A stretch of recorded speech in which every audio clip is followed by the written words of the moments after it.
What is going on, everyone that plays Dragon Ball? Welcome back to my channel. I am Kush, otherwise known as Immortal, and I have the amazing promotional starter decks or test decks, I should say, for the new upcoming Fusion Worlds Dragon Ball card game.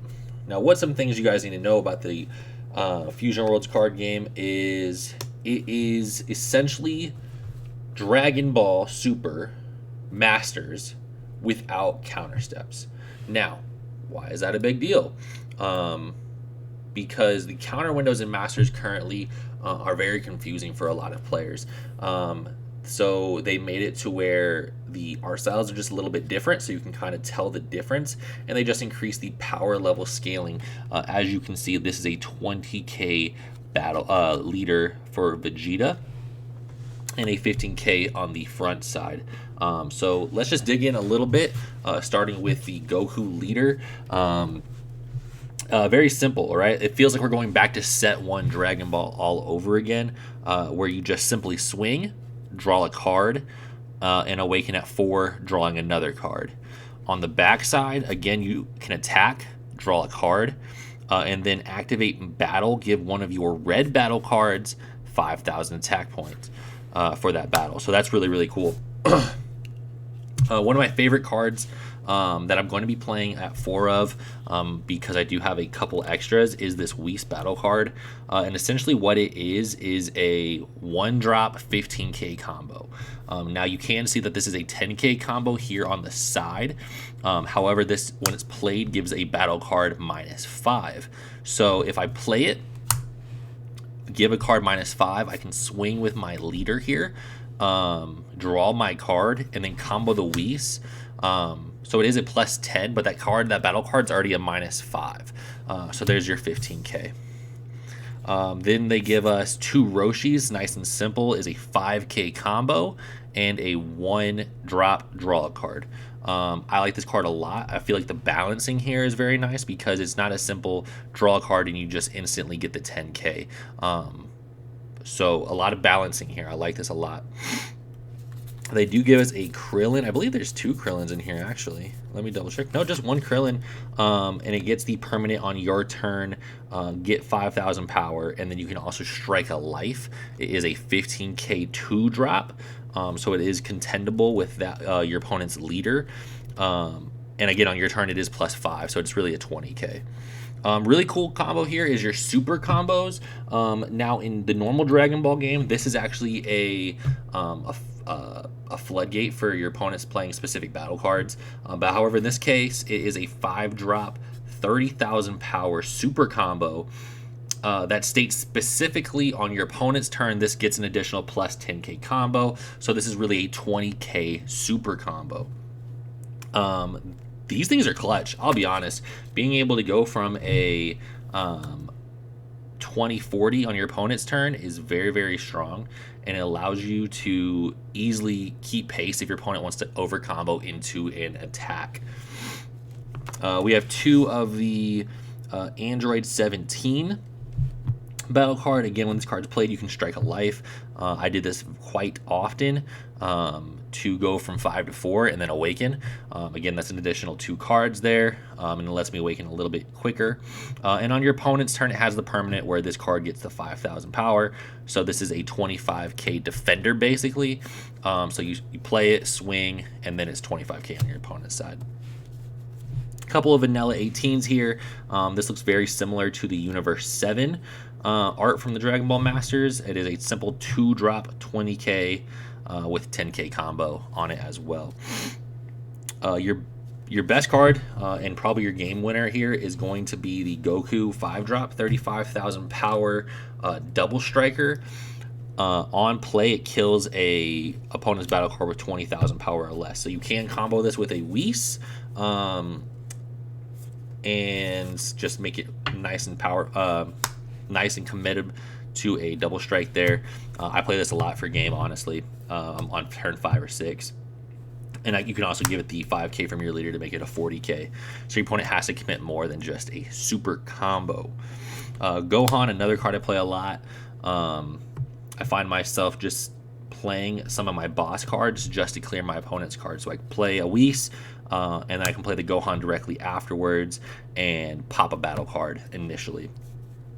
2 vanilla 1-drops, TNs. Again, this is a lot of art from the Universe 7 stuff, so if it looks familiar, you're gonna notice that right away, guys. 1-drop 15k, and it can play with your opponent's 2-drops, especially if they're playing blue, or it can just attack with the leader right away. 2 Piccolos, 25k vanillas, 10,000 power combo. Something I really like here in this card, and if you look at your 4-drop Goku and your 5-drop, or 4-drop Gohan and your 5-drop Goku, and the Beerus here, is these are higher end battle cards with less combo. So your Goku is a 0, your Gohan is a 5k, your Beerus is also a 5k, but this card has critical, this card has critical, this card has double strike. So these cards, it feels like you're playing a fair card game, right? You're going to be playing a card with 5,000 that cost 5, but it's not comboable in your hand. So it forces you to play these bombs in a very specific turn order, and it feels very, very nice. 2 vanilla 4-drop Friezas, 30,000 power. These are just beat sticks, right? One of my friends Kingsley's favorite card in the entire deck is Vegeta, 2-drop 15k critical. You can just swing 15, your opponent has to pitch a card basically, and then we really enjoy defending some of these as well. You need 4 starter decks to get your play set of the Kamehameha, which is just a tap 1 15k combo and then give an opponent's card -5. So this can come up a lot, especially with like blockers on board or their 1-drop draw cards. And then our activate battle, if your board is clear, this is a -1 cost God Kamehameha, and you kill a 30,000 power or less battle card. And I'll put some extra starter decks together just so everybody can kind of see what an actual full starter deck looks like in actuality. Vegeta, this is actually everybody's favorite. It seems like for the most part. However, I will say blue cards have less combo power, but the strategy here is a little bit more consistent in what they do. Again, draw a card on attack for life to awaken. On the back side, if you have 7 or less cards, you can give this card +15. So it is a 35k single attack. We're going to get into the markers later. They're going to give us a couple of Gotens and Trunks here. I'm just going to kind of wrap through this a little bit faster. But these are our 1-drops. Again, the Gotens and Trunks, this is a battle card attacker. This is a simple draw one. I like to put these two together because it sequences really well with the Gotenks. When Gotenks is played, actually, you just bring those 2 cards back from the drop area to your hand. So consistency in hand size is very, very nice. My buddy Matthew found that this Sun Goten card is very consistent in clearing the board, especially very early on. Your opponent's going to play 1, 2s, and 3s. Really, they're just going to spam as many 1 and 2 drops as possible, but you can strike a life, and regardless if you have 7 or less cards in your hand, you can put a 2-drop or less battle card back into your opponent's hand, so that helps out quite a bit. We have the Sun Gotens. I do believe that is the only one. And in permanent on your turn 7 or less, this card gains plus 10,000 power. So it's a 25k single, and you can also add a life to your hand.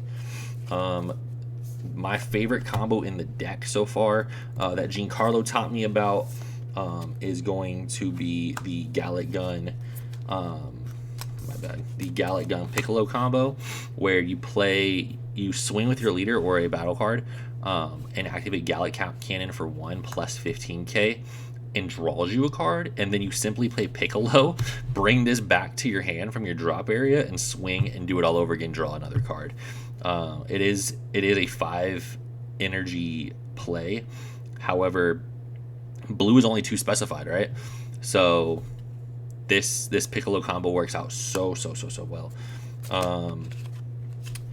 This card is actually a little unfair. We're going to play the final flash here. We noticed that blue has an answer to the top end for red, but red doesn't have an answer to the top end for blue right away unless you combo it with a Whis.